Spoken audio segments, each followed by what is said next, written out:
गहरे जंगलों और ऊंची पहाड़ियों के बीच बसा था करेली गांव। यह गांव बाहर से शांत और सुंदर दिखता था, लेकिन इसके आसपास का इलाका खतरनाक था। यहाँ ठगों का एक खूंखार गिरोह रहता था, जो राहगीरों को लूटता और कारवाओं पर हमला करता था। इन ठगों का सरदार था कालेश्वर, जिसे लोग डर और नफरत से जानते थे। लेकिन बहुत कम लोग जानते थे कि इस निर्दयी ठग की एक बेटी भी थी, सुहानी। सुहानी की मां का देहांत उसकी बचपन में ही हो गया था। उसकी परवरिश ठगों के बीच हुई, लेकिन वह उनके जैसे नहीं बनी।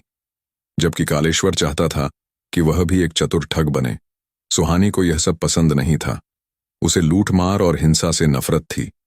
वह अक्सर जंगल में बैठकर पक्षियों को देखती, नदी के बहते पानी में अपने प्रतिबिंब को निहारती और सोचती, क्या मैं हमेशा इस अंधकार में ही रहूंगी? क्या मेरी कोई और दुनिया नहीं? वह चाहती थी कि उसका जीवन ठगी और अपराध से अलग हो, लेकिन कालेश्वर को यह मंजूर नहीं था। कालेश्वर ने ठगों के नियम बनाए थे। इस गिरोह का हर व्यक्ति लूटेगा, हर कोई हथियार उठाएगा और कोई भी दयालुता नहीं दिखाएगा। लेकिन सुहानी इन नियमों को मानने को तैयार नहीं थी। बेटी, अगर तू दयालु बनेगी तो दुनिया तुझे निगल जाएगी, कालेश्वर ने एक दिन उसे सख्त लहजे में समझाया। अगर दुनिया निर्दयी है तो क्या हमें भी वैसे ही बनना चाहिए? सुहानी ने जवाब दिया। कालेश्वर को पहली बार महसूस हुआ कि उसकी बेटी अलग सोचती है, लेकिन वह इसे बस बचपना मानकर अनदेखा करता रहा। एक दिन गांव के पास एक टूटा हुआ रथ मिला। उसमें एक युवक घायल पड़ा था। सुहानी ने उसे अपने झोंपड़े में ले जाकर उसकी मरहम पट्टी की। जब वह होश में आया तो उसने बताया कि उसका नाम अद्वैत है और वह एक व्यापारी परिवार से आता है।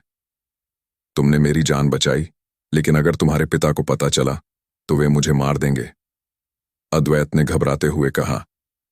मैं ऐसा नहीं होने दूंगी, सुहानी ने दृढ़ता से जवाब दिया। अद्वैत ने पहली बार सुहानी की आंखों में कुछ अलग देखा। एक ऐसी लड़की जो ठगों के बीच पली बढ़ी थी, लेकिन जिसके दिल में एक सच्चाई और कोमलता थी। कुछ ही दिनों में दोनों के बीच गहरी दोस्ती हो गई। अद्वैत ने सुहानी को एक नई दुनिया के सपने दिखाए, जहां कोई डर नहीं था, कोई हिंसा नहीं थी। लेकिन सुहानी जानती थी कि यह इतना आसान नहीं है। जब कालेश्वर को इस बात का पता चला तो वह आग बबूला हो गया। अगर तुझे इस गिरोह में रहना है तो ठगों के नियमों का पालन करना होगा। अगर मुझे इस गिरोह में रहने के लिए निर्दयी बनना पड़े तो मैं इसे छोड़ना पसंद करूंगी। ये सुनकर ठगों के बीच खामोशी छा गई। कालेश्वर को पहली बार अपनी बेटी के साहस का एहसास हुआ, लेकिन उसे अब भी लगता था कि सुहानी केवल एक भोली लड़की है जो दुनिया की सच्चाई से अनजान है। एक दिन ठगों ने एक मासूम परिवार को लूटकर बंधक बना लिया। यह देखकर सुहानी का दिल दहल गया। उसने चुपके से उनकी रस्सियां काट दी और उन्हें भागने का रास्ता दिखाया। जब यह बात कालेश्वर को पता चली तो उसका क्रोध 7वें आसमान पर था। तूने हमारी परंपरा को धोखा दिया। अगर आपकी परंपरा निर्दोषों को लूटना और मारना है तो यह परंपरा नहीं, एक अभिशाप है। गुस्से से भरे कालेश्वर ने अपनी तलवार उठाई, लेकिन जैसे ही उसने अपनी बेटी की आंखों में देखा, उसके हाथ कांपने लगे। उसकी बेटी डर नहीं रही थी, वह मजबूती से खड़ी थी, एक योद्धा की तरह। उस दिन पहली बार कालेश्वर को अपनी ही करतूतों पर शर्म आई। नई राह की ओर सुहानी ने ठगों का गिरोह छोड़ दिया और अद्वैत के साथ एक नई जिंदगी शुरू की। लेकिन वह अपने अतीत को नहीं भूली। उसने अपने पिता और उनके ठगों को सही राह दिखाने की कोशिश की।